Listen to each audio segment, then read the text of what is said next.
नमस्कार प्रशिक्षुओं, मैं Sudhendra Kumar Maurya national project of elementary girls education level के विषय में चर्चा करने के लिए उपस्थित हुए हैं, यानी प्रारंभिक स्तरीय राष्ट्रीय बालिका शिक्षा परियोजना। सर्व शिक्षा अभियान के संशोधन के परिणाम स्वरूप प्रारंभिक स्तरीय राष्ट्रीय बालिका शिक्षा परियोजना प्रारंभ हुई।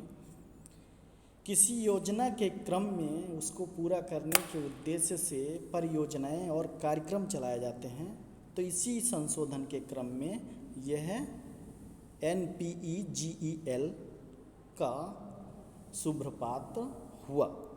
इस परियोजना का विशिष्ट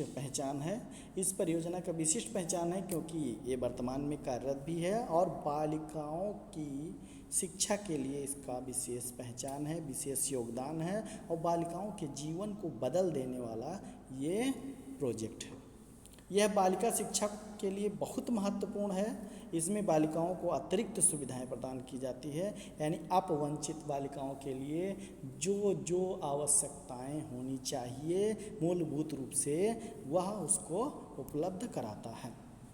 इसका लक्ष्य है NPEGEL का लक्ष्य है इस परियोजना का, पूरी परियोजना का ही लक्ष्य है कक्षा 1 से 8 तक अपवंचित वर्ग की लड़कियों को बेसिक शिक्षा सुलभ कराना, उपलब्ध कराना। अपवंचित को मैंने बता दिया, किसी भी बालिका को शिक्षा के लिए जो नीड होनी चाहिए उसे मुहैया कराना, ये हो गया आपका। और जो नहीं है तो उसी बालिका को हम कहते हैं अपवंचित।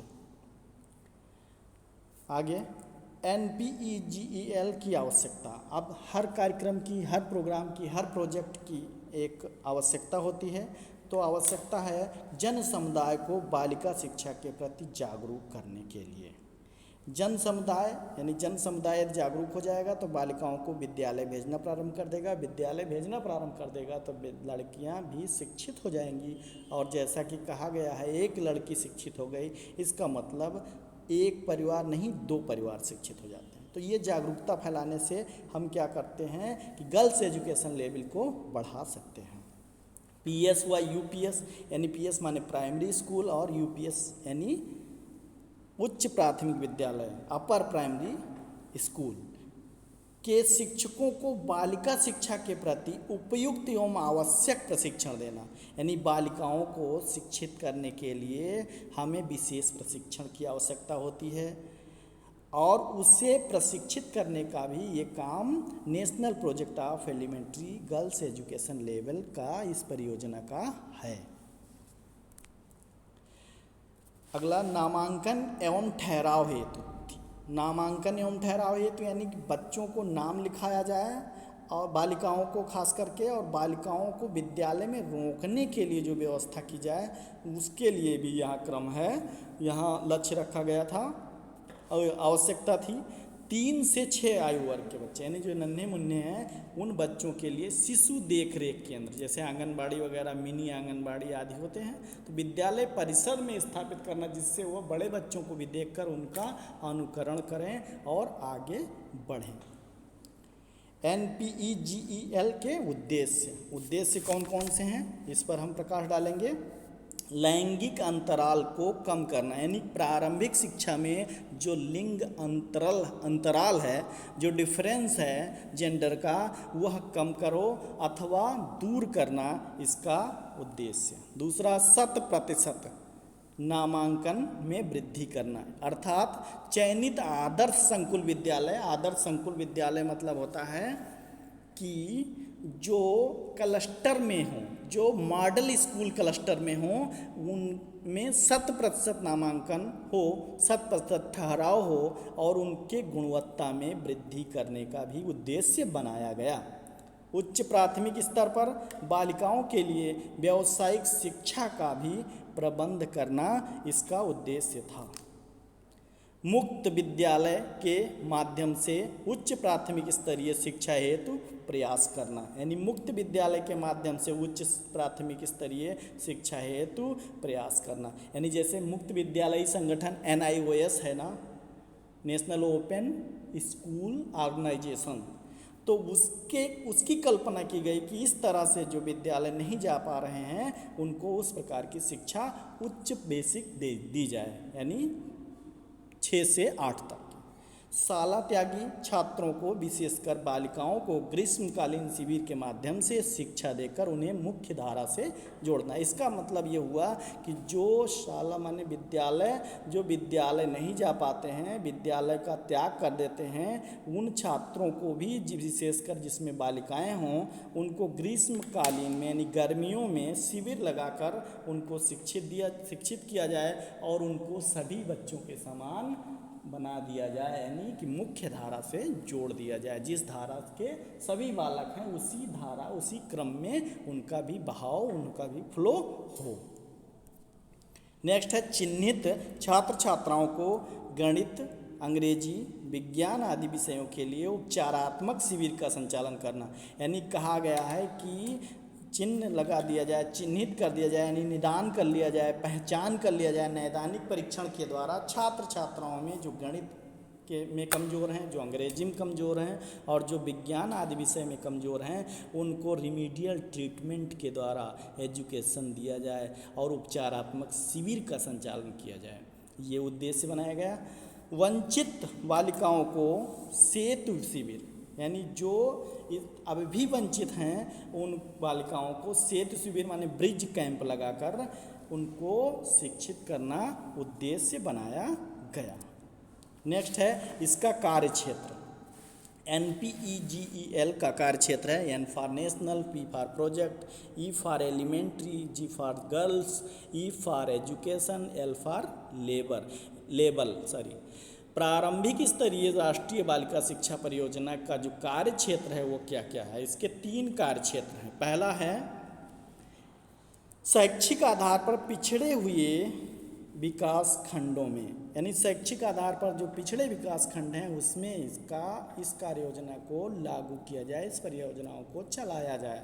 दूसरा है ग्रामीण स्त्री साक्षरता दर जहाँ कम हो और जहाँ पर लैंगिक अनुपात भी कम हो, पुरुष और स्त्रियों की जनसंख्या में, यानी कि शिक्षा ही योगदान करती है कि बालक और बालिका में भेद, यानी साक्षरता दर यदि बढ़ जाएगी तो ये जो गैप है, जेंडर गैप है, वो समाप्त हो जाएगा, ऐसा माना गया है, सच्चाई भी है। तीसरा है उन विकास खंडों में जहाँ कम से कम 5% अनुसूचित जाति, अनुसूचित जनजाति की आबादी हो और महिला की साक्षरता दर 10% से कम हो, वहाँ पर ही उस कार्य योजना को, इस शिक्षा परियोजना को लागू किया जाए। ये आपका कार्य क्षेत्र हो गया। नेक्स्ट में अब ये चुने हुए विकासखंड में एवं मलिन बस्तियों में यह योजना सक्रिय एवं उन्नत रूप से कार्य कर रही है, यानी कि आज भी ये चयनित मलिन बस्तियों में संचालित है, यह परियोजना चल रही है।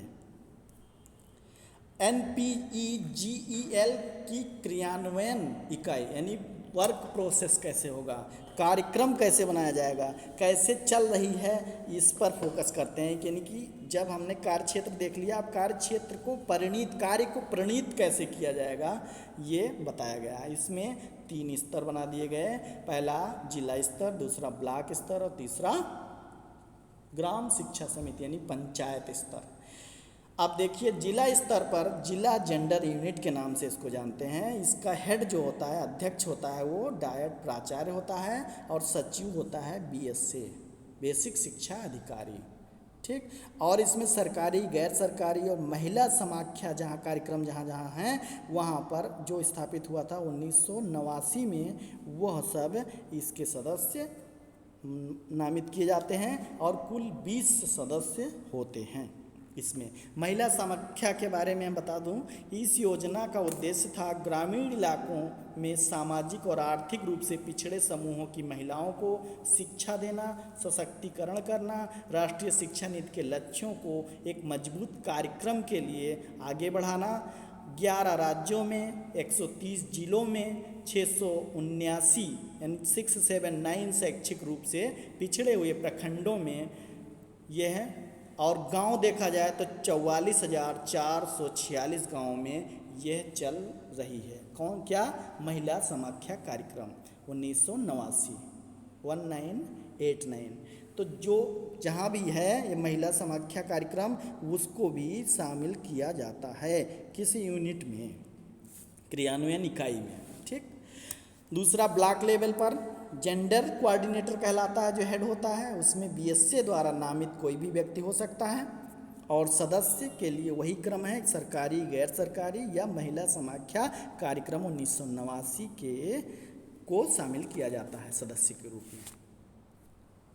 अब इनकी बैठकें कब कब होती हैं? इनकी बेहतर कार्य योजना, बेहतर परिणाम या गुणवत्ता के लिए इनकी बैठकें भी निर्धारित कर दी गई। जिला जेंडर यूनिट माह के प्रत्येक माह की 10 तारीख को, और ब्लॉक स्तरीय यूनिट जो है उसमें माह की 4 तारीख को, और ग्राम स्तर पर माह के अंतिम सप्ताह। यदि उस दिन अवकाश हो तो उसके अगले दिन यह बैठक होगी और इसमें समीक्षा की जाएगी और इसको गति देने का, दिशा देने का और कार्य किया जाएगा।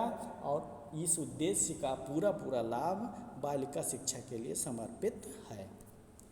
आशा है कि इस वीडियो के माध्यम से आपको NPEGEL को समझने में सफलता हुई होगी। धन्यवाद।